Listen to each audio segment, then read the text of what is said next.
I don't think it's harder or more expensive to eat well than it is to eat badly, unless you're completely wedded to going out and buying junk food and eating it out of the bag or out of the carton or out of the box. We're here at Baby Cakes, and Mark Bittman has stopped by to talk about all things vegetarian, not vegetarian, More or less everything. and everything. Tell me a little bit about what inspired you to do Vegan Before 6. It seemed to me through the 90s and the early 2000s that I was relying more and more on local food.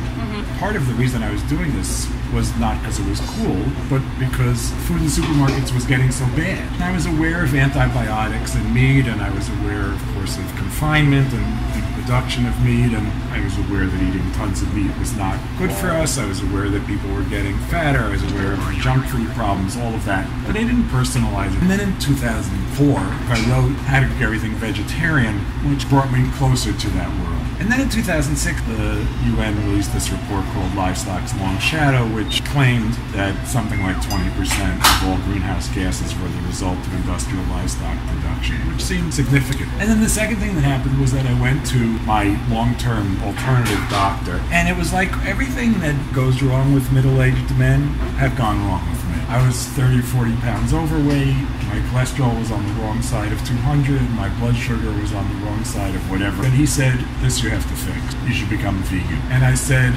it's not realistic. And he said, well, you're a smart guy, so figure something out. So it's sort of this combination of feeling like I should be eating less meat for principled reasons, feeling like I should be eating less meat because it wasn't as good as it used to be, and feeling like I should eat less meat for my own health, so I decided to do this Vegan Before 6 thing. So just eat basically fruits and vegetables and a lot of beans and whole grains and a lot of nuts. Like a hippie diet. It's a hippie diet, yeah. As opposed to high school vegan.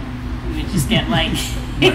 and like fried. Chocolate bars and pretzels. Yeah. I still eat omnivorously after 6, but I'm turned off by junk more than I used to be.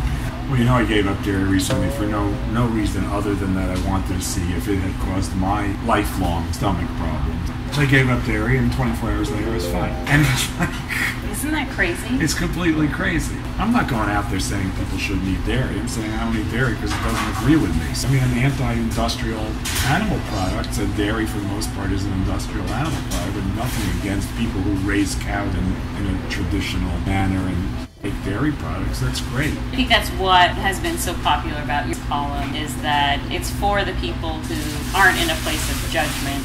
Increasingly, I'm feeling like there's food and there's not food. Right. And a lot of the stuff people eat is not food. The closer you are to a plant-based diet, probably the healthier you'll be. Certainly the more planet-friendly you'll be. And that's worth knowing.